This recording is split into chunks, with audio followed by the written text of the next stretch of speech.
நீங்கள் பார்த்து கொண்டிருப்பது ஆம்ஸ்டாங் டிவி.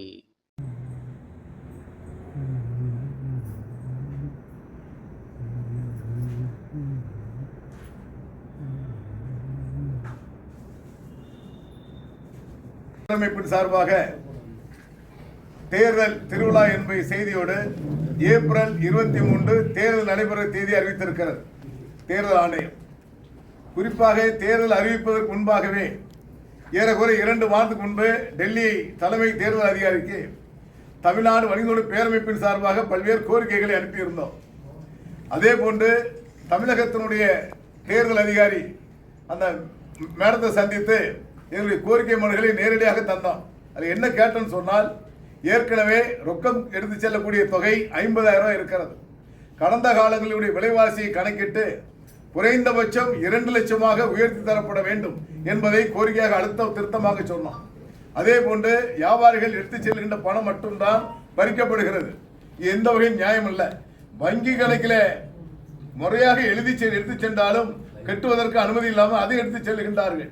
மருத்துவமனைக்கு செல்ல வேண்டும் என்று சொன்னால் அதை எடுத்து செல்கின்றார்கள். இந்த ஆடு வியாபாரம் செய்கின்றவர்கள், மாடு வியாபாரம் செய்கின்றவர்கள், பழம் காய்கறி விவசாயிகள் இவெல்லாம் ஜிஎஸ்டி நம்பர் இருக்காது. ஆகவே அவர்களுக்கெல்லாம் முறையான ஒரு லெட்டர் பேட் எழுதி கொடுத்தால் அதை ஏற்றுக்கொள்ள வேண்டும். இதையெல்லாம் அவர்கள் சொன்ன பிறகு அந்த அம்மா சொன்னாங்க, மாவட்ட வாரியாக ஆட்சியாளர்கள் அழைத்து கூட்டம் போட்டு உங்கள் கோரிக்கைகள் நிறைவேற்றப்படும் என்று சொன்னாங்க. இங்கு ஒரு சில ஆட்சியாளர் கூட்டம் போடுறாங்க. கூட்டம் போன உடனே டீ பிஸ்கட் கொடுக்குறாங்க, தேர்தல் முறைப்படி நடத்துங்கன்னு சொல்லிட்டு போயிடுறாங்க. இது எந்த வகையும் நியாயம் அல்ல. ஆகவே வியாபாரிகளுடைய பிரச்சனை என்பது மிக கொடுமையாக இருக்கிறது. 60 கிலோ நகை எடுத்துட்டு போறாங்க. அந்த நகையினுடைய விலை மதிப்பு என்பது குறைஞ்சபட்சம் 60 கோடியை தாண்டி இருக்கிறது. அதை பிடிச்சு நடுவில் வச்சுக்கிறாங்க. எல்லா பில்லும் முறையாக இருக்கிறது, காமித்தாலும் விடவில்லை. இன்னொரு காரணம், அந்த பொருளுக்கு சேஃப்டி எப்படி கொடுக்கிறது? அரசாங்கம் பிடிச்சு அங்க கொண்டு போ இங்க கொண்டு போய் என்று அலக்களித்தால் அந்த பொருளுக்கு சேஃப்டி யாரு தருவது என்பதை தேர்தல் ஆணையம் உன்னிப்பாக கவனிக்கப்பட வேண்டும்.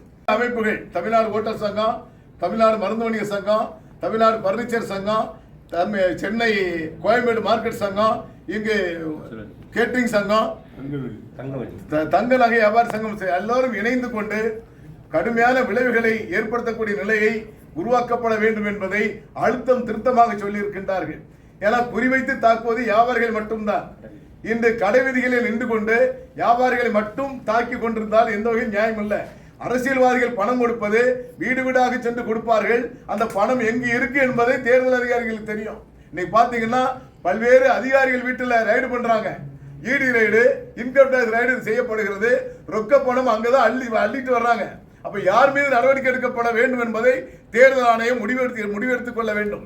சாமானிய வியாபாரிகளையும் விவசாயிகளையும் சாதாரண ஆடு விற்பவர்களையும் மாடு விற்பவர்களையும் துன்படுத்தக்கூடாது என்பதை தமிழ்நாடு வணிக பேரமைப்பும் ஒருங்கிணைப்பு சார்பாக எச்சரிக்கையோடு நாங்கள் தெரிவித்துக் கொள்கிறோம்.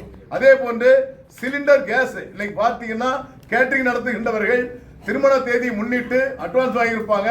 அந்த தேதியில கட்டாயம் கேட்டரிங் நடத்தி கொடுக்கப்பட வேண்டிய கட்டாயம் தள்ளப்படுகிறார்கள். ஆகவே சிலிண்டர்கள் என்பது நேற்று மத்திய அரசு 20 விழுக்காடு அதிகப்படுத்தி இருக்கிறார்கள். இதை காரணம் காமிக்கக்கூடிய நிலை இல்லாமல் அந்த ஏஜென்சி நடத்துகின்றவர்களுக்கு அரசு அழுத்தம் கொடுத்து திருமணம் புக்கிங் செய்தவர்களுக்கு திருமண பத்திரிகையோடு செல்லக்கூடியவர்களுக்கு முன்னுரிமை அளித்து கட்டாயமாக கேஸ் சிலிண்டர் வழங்கிட வேண்டும். விலை ஏற்றம் இருக்கக்கூடாது. ஏன்னா அவங்க ஏற்கனவே அட்வான்ஸ் வாங்கியிருப்பாங்க.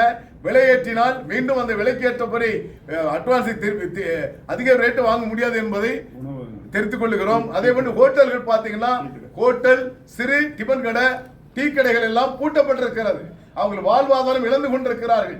இந்த நிலை நீடிக்க வேண்டும் என்று சொன்னால் மத்திய அரசு சாதாரணமா ஒரு வியாபாரிகளை கணக்கிட்டு சிறு வியாபாரிகளுக்கு மாசம் 25,000 ரூபாய் இழப்பீடு தொகை வழங்கிட வேண்டும் என்ற கோரிக்கையை தமிழ்நாடு வணிக பேரமைப்பு அழுத்தமாக தெரிவித்துக் கொள்கிறது.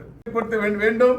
ஒரு 27ஆம் தேதிக்குள் இந்த பிரச்சனைக்கு முற்றுப்புள்ளி வைக்கவில்லை என்று சொன்னால் வருகின்ற 30ஆம் தேதி செவ்வாய்க்கிழமை அன்று, வருகின்ற 31ஆம் தேதி செவ்வாய்க்கிழமை அன்று இங்கு முதல் கட்டமாக சென்னையிலே மாபெரும் முற்றுகை போராட்டம் நடத்தப்படும் என்பதை தமிழ்நாடு வணிகத்துறை பேரவைப்பு தெரிவித்துக் கொள்கிறது.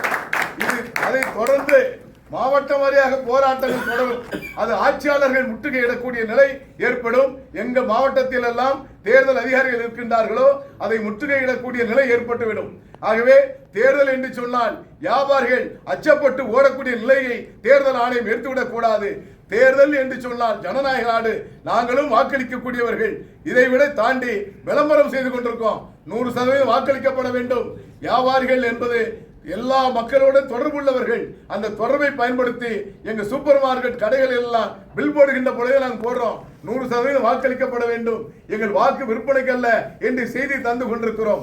ஆனாலும் தேர்தல் ஆணையம் திட்டமிட்டு அதிகாரிகள் வியாபாரிகளை எப்படியாவது அப்புறப்படுத்திட வேண்டும். இவர்கள் என்னவோ கார்ப்பரேட் கம்பெனிகளுக்கு ஒரு கைக்கூலியாக இருப்பார்களோ என்ற எண்ணம் கூட எங்களுக்கு ஏற்படுகிறது. காரணம், கார்ப்பரேட் கம்பெனிகள் எங்கள் சாமானிய வணிகத்தை துடைத்து எறிந்து கொண்டிருக்கிறார்கள். அவர்களுக்கு ஆதரவாக தேர்தல் ஆணையம் செயல்படுகிறதோ என்ற அச்சம் இருக்கிறது. ஆகவேதான் வருகின்ற 31ஆம் தேதி செவ்வாய்க்கிழமை அன்று மார்ச் 31 இங்கு சென்னையில முதல் கட்டமாக மாபெரும் ஆர்ப்பாட்ட போராட்டம் நடைபெறும். அதில் ஆயிரக்கணக்கான வியாபாரிகள் ஒருங்கிணைப்பு குழு சார்ந்த அனைத்து அமைப்புகளையும் இணைந்து அந்த போராட்டம் நடத்தப்படுகிறது. அந்த போராட்டத்திற்குள் முடிவு வரவில்லை என்று சொன்னால் மாநிலம் தழுவிய போராட்டம், அதை தாண்டி மாநிலம் தழுவிய கடையடைப்பு நடத்துவதை கூட ஏகமனதாக நிறைவேற்றக்கூடிய நிலைக்கு தள்ளப்பட்டிருக்கிறோம். ஆகவே தேர்தல் ஆணையமே உடனடியாக எங்களுடைய நியாயமான கோரிக்கைகளை ஏற்றுக்கொண்டு எங்களை வாழ விடு, எங்களை வியாபாரத்தை செய்ய விடு, மக்களை பிழைக்க விடு. ஏற்கனவே பல்வேறு பிரச்சனைகளை சந்தித்து வியாபாரிகள் நசுக்கப்பட்டு கொண்டிருக்கிறோம் என்பதை எச்சரிக்கை உணர்வோடு பதிவு செய்து கொள்கிறோம்.